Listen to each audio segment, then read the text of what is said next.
हाँ, good evening दोस्तों। तो हम लोग जैसे कि प्लान किए हुए थे कि आज हम लोग इसको PV इक्वल टू NRT, इसमें हम लोग प्रेशर के बारे में एक वीडियो बन चुका है PV मिला के, और एक T के बारे में, एक N के बारे में। N मतलब नंबर ऑफ मोल्स। तो R को भी आज हम निकालेंगे, यूनिवर्सल गैस कांस्टेंट। तो इसके लिए 3 बड़े बेसिक से लॉ हैं उसमें 10th में, कि अगर कोई गैस है आपके पास, कोई भी गैस इनर्ट हो या वैसे ही हो, मल्टीमॉलिक्यूलर हो, तो उसमें 3 लॉ जो है हमारे पास। पहला है आपका बॉयल लॉ, बॉयल्स लॉ।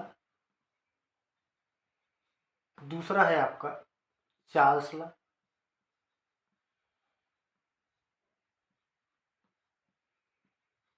तीसरा है आपका गै-लुसाक।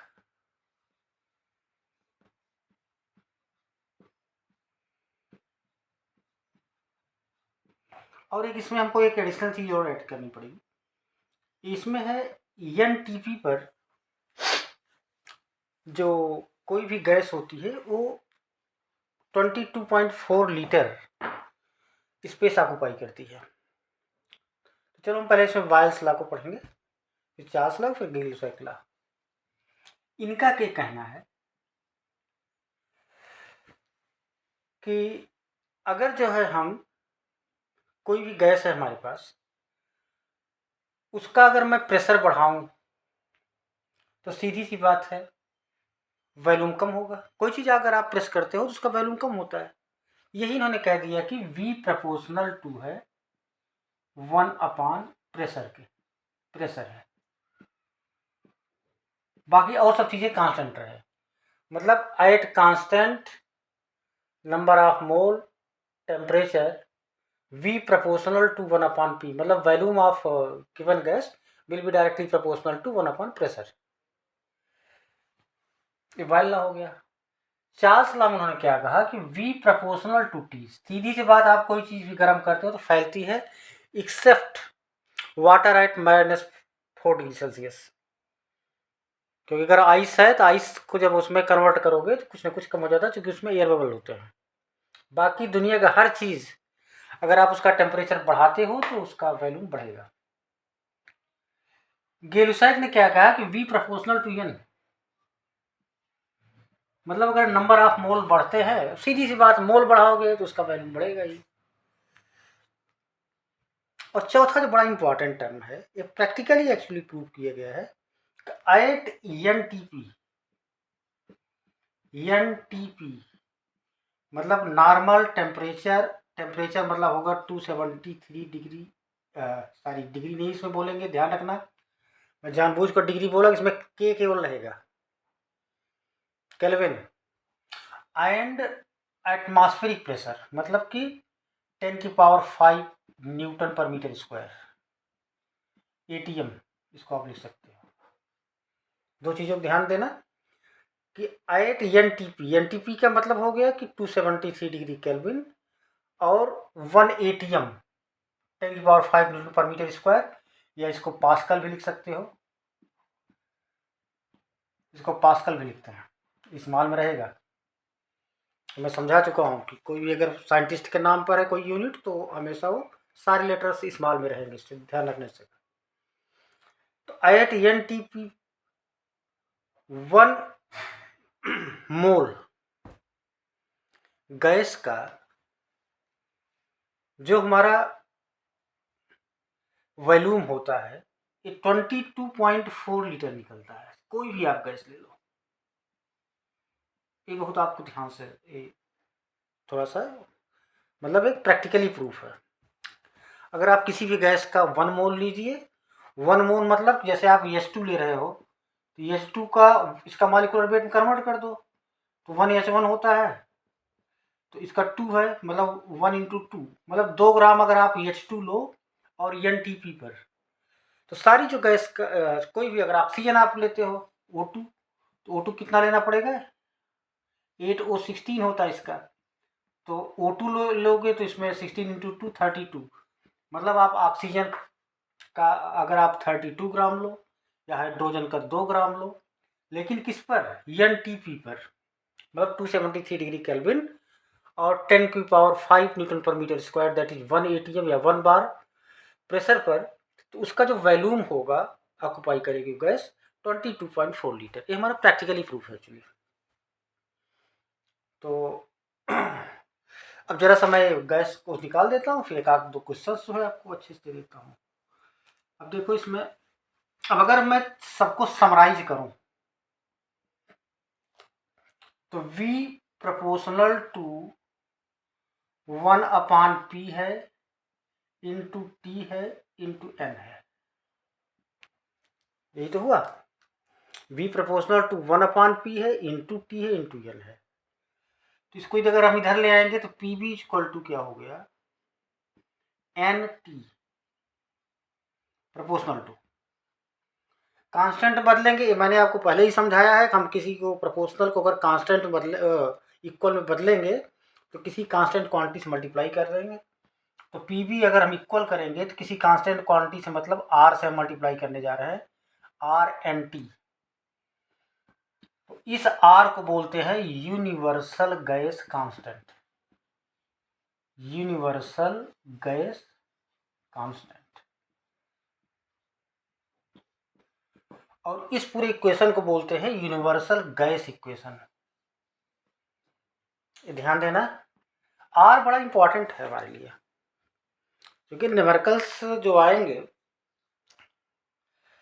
उसमें R की वैल्यू अलग अलग रहती है। मैं भी आपको दिखाता हूँ कि कैसे क्यों चेंज क्यों हो जाता है।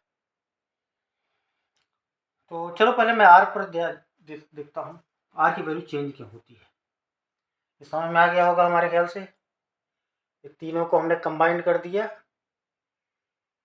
तो हमारा ये PV इक्वल टू NRT निकल आया। ये वैल्यूम का बड़ा भी इसमें R में यूज हो करेंगे हम। 22.4 लीटर जो आता रहा है उसको हम कैसे क्या करें। अब PV इक्वल टू NRT आपके पास आ चुका है।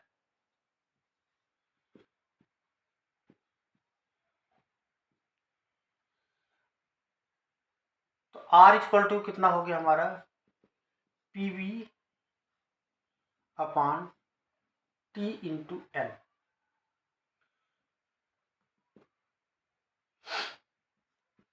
जरा इसकी यूनिट हम लोग लिख लें,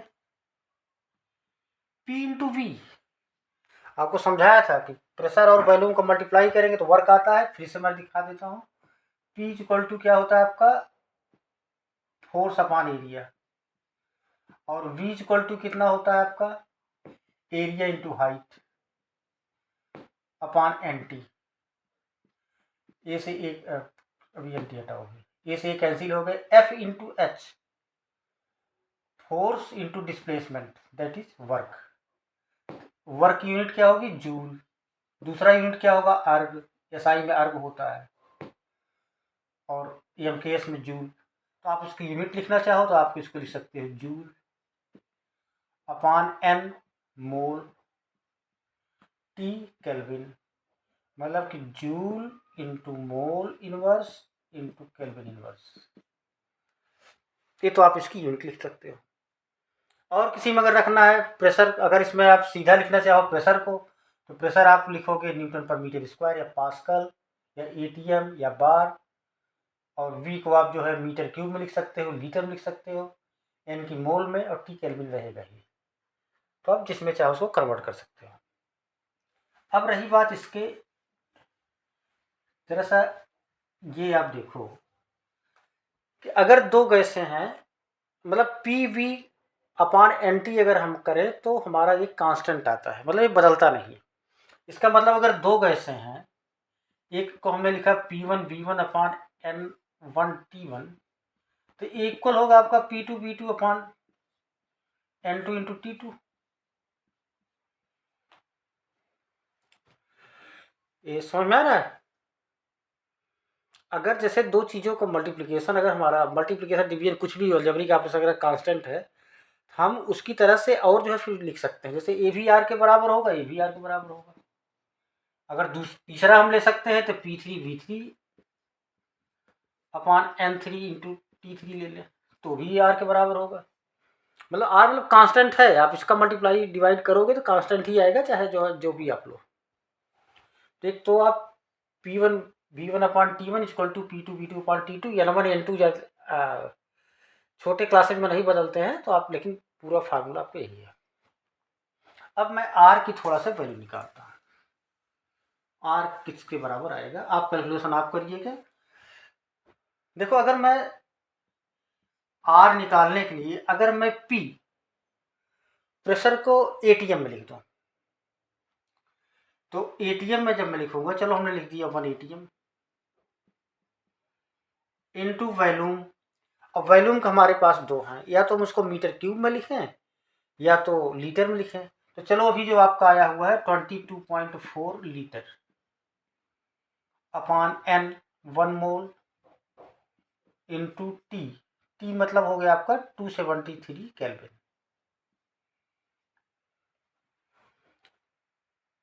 अब देखो इसकी वैल्यू अलग आएगी, एक वैल्यू तो ये आ गई आपकी, कैलकुलेशन कर लेना।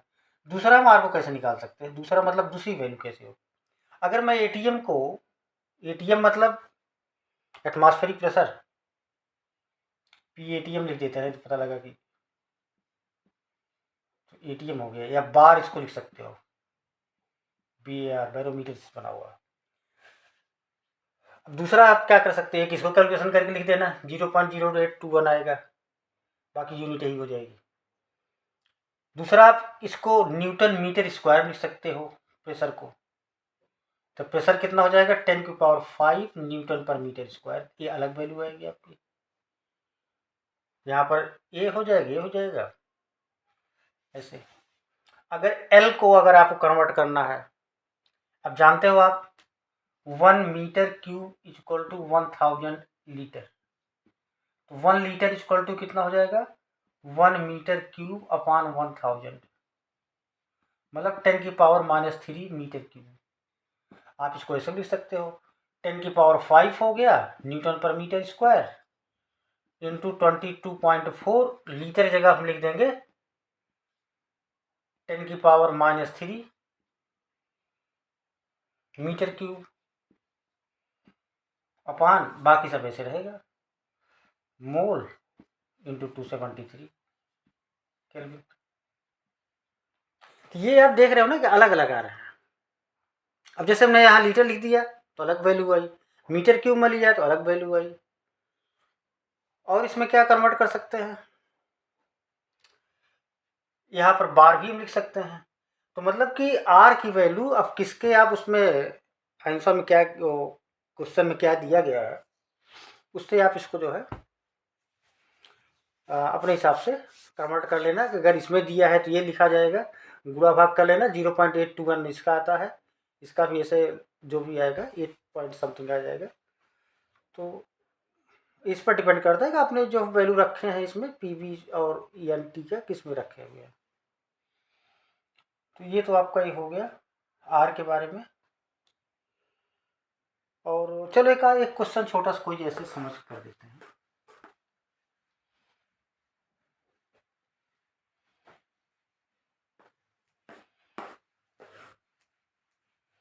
चलो मान लो हमारे पास एक दिया गया है, एक डेटा ऐसे छोटा सा कोई लेते हैं, आपको समझ आ जाएगा बस। अगर कोई गैस है उसका वॉल्यूम, चलो प्रेशर है एटमॉस्फेरिक, उसका एटमॉस्फेरिक का मतलब क्या हो गया कि आप 3 चीज़ें दे सकते हैं, या तो कहेंगे एक एटमॉस्फेरिक प्रेशर है, ध्यान रखना इस चीज़ का 1 एटमॉस्फेरिक, यही बराबर होगा 1 बार के, और यही बराबर होगा आपका 10⁵ न्यूटन पर मीटर स्क्वायर के। इसी को हम पास्कल भी लिख देते हैं। और यही होगा आपको 76 सेंटीमीटर या 760 मिलीमीटर ऑफ Hg। प्रेशर को हम इतने उसमें तरीके से लिख सकते हैं, इसको नोट कर लेना कहीं। इसी तरह से वॉल्यूम को वो दे सकते हैं आपका लीटर में, और किस में दे सकते हैं, दूसरा आपका वो दे सकते हैं वो मीटर क्यूब में, तीसरा देख सकते हैं सेंटीमीटर क्यूब। इसी को आप सीसी लिखते हो, जो आपके गाड़ियों में रहता है इतने सीसी की गाड़ी है, यही है सीसी। तो मैक्सिमम इसी में देते हैं। मिलीमीटर में दे सकते हैं, मीटर क्यूब में दे सकते हैं, कोई फर्क नहीं पड़ता। टेम्परेचर और डिग्री सेल्सियस में दे सकते हैं, फ़ारेनहाइट में दे सकते हैं, और केल्विन में दे सकते हैं। अगर उन्होंने केल्विन में नहीं दिया है तो आप इसको कन्वर्ट करोगे पहले केल्विन में, मतलब ये भी कन्वर्ट होगा केल्विन में। अगर इसमें दिए तो ये भी मैंने बता रखा है कैसे होगा। तो जैसे मान लीजिए कि उन्होंने एक दे दिया कि P1 इक्वल टू, चलो 2 ATM दे दिया, मतलब एक गैस लिया, उसका जो है प्रेशर है 2 ATM, उसका जो वॉल्यूम है, चलो उस पर दो, चलो 12 लीटर लिख देते हैं, 12 लीटर है।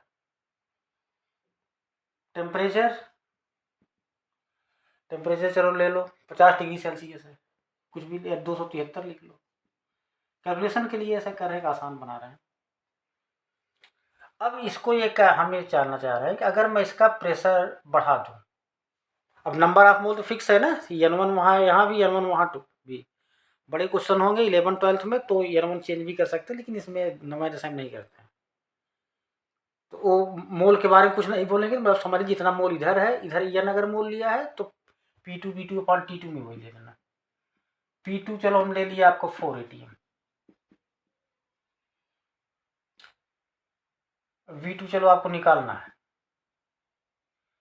V2 निकालना है, और T2 चलो इसका 8 ATM इसको ले लेते हैं। T2 चलो इसका 2 गुना कर देते हैं, 2 3 6, 214, 2 3 4 5, इतना केल्विन। अब ध्यान रखिए इसमें आसान सा तो है, मान लीजिए कि आपका सेंटीग्रेड में दिया है तो 2 से इतना जोड़ दो केल्विन में आ जाएगा। तो अब इसमें P1 V1 upon T1 equal to P2 V2 upon T2 से। अच्छा N के बारे में देखो, इसमें हमने N के बारे में कुछ नहीं बोला। इसका मतलब जितना मोल था उसी, जब हम उसी गैस को कंप्रेस कर रहे हैं, उसी गैस को जब हम दबा रहे हैं तो मोल तो उतना उतना ही रह जाएगा, उसमें कोई चेंज आएगा नहीं, उसका जो मास होगा। तो अगर N1 आपका ये N1 अगर आपका N के बराबर है तो ये भी N2 के बराबर आपका N होगा। अब इसी फार्मूले में रख दो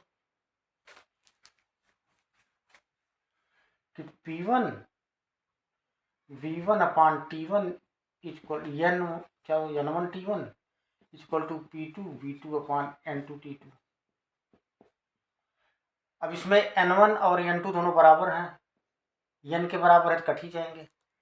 तो V2 इक्वल टू कितना निकला आपका, P1 V1 T2 इधर आएगा तो मल्टीप्लाई हो जाएगा अपॉन T1, वैल्यू रख दो सबकी। चलो यहाँ पर रख दिया हमने P1 2 ATM है, V1 12 लीटर है, T1 273 है, T2 है आपका 546 अपॉन T1 है आपका ये 273। कट के आपके 2 हो गया, 2 दूनी 4, 4 गुणे 12 कर देंगे 12 48 48 लीटर। तो ये आपको इस तरह से आ जाएगा, बड़ा आसान है, कुछ ज़्यादा है नहीं। आप बस ध्यान रखिएगा इस चीज़ का, यूनिट का कहीं इधर उधर ना हो। और क्वेश्चन करिए, अगर कुछ अगर प्रॉब्लम आती है तो आप कमेंट डालिएगा, देखेंगे उसको। अब नेक्स्ट जो हम अब आगे बढ़ेंगे, अब हमारे ख्याल से ये कॉमन वाले हो गए हैं, थोड़ा बहुत थोड़ा सा स्पेसिफिक मुझे जो है 1 महीना कम से कम वीडियो बनाना है। और वो अब हम शुरू करेंगे एकदम बेसिक से आपका, कि चार्ज क्या होता है, वोल्टेज क्या होता है, करंट क्या होता है। उसके बाद थोड़ा इलेक्ट्रॉनिक्स के मुझको बनाने हैं, जैसे मॉसफेट हुआ, फील्ड इफेक्ट ट्रांजिस्टर हुआ, डायोड हुआ आपका, हाँ, ये सिलिकॉन कंट्रोल रेक्टिफायर हुआ। इन सब का थोड़ा सा हम बनाएंगे कि कैसे वर्क करते हैं, इलेक्ट्रॉनिक्स थोड़ा पढ़ाएंगे कैसे वर्क करते हैं, और थोड़ा लाइव आपको दिखाने की कोशिश करेंगे। उसके बाद होली के बाद हमको मिल जाएगा कमरा, कहाँ है खाली वाली हो जाएगा, तो हमारे ख्याल से फिर आपका बेहतर हो जाएगा सब कुछ। ठीक है, हमारे ख्याल समझ में आ गया होगा। अगर प्रॉब्लम तब भी आ रही तो आप कमेंट करिए। और इसके पहले ना एक काम और करिए कि जो वीडियोस मैंने बना रखे हैं ऑलरेडी ना, मैं केवल अपने स्वार्थ के लिए नहीं कह रहा हूँ, आपको समझ में आ जाएगा कि इसमें एक प्रेशर क्या चीज़ है, और इसमें इतनी ये सारी यूनिट मैंने लिख रखी थी, वो बड़ा काम की चीज़ें हैं वो। और आपको जो प्रॉब्लम आती है इसीलिए आती है ज़्यादा कि आप बेसिक पर नहीं ध्यान देते हो, तो आप करिएगा इसको। हाँ, 10वें का हमारे ख्याल से 9वें 10वें कोई सा क्वेश्चन नहीं होगा जो इससे जो है सॉल्व ना हो जाए। 11th में भी तो छोटे मोटे तो फंस ही जाएंगे, 11 12 में बड़ा इम्पोर्टेंट है। ठीक है, ओके, थैंक यू, फिर मिलते हैं।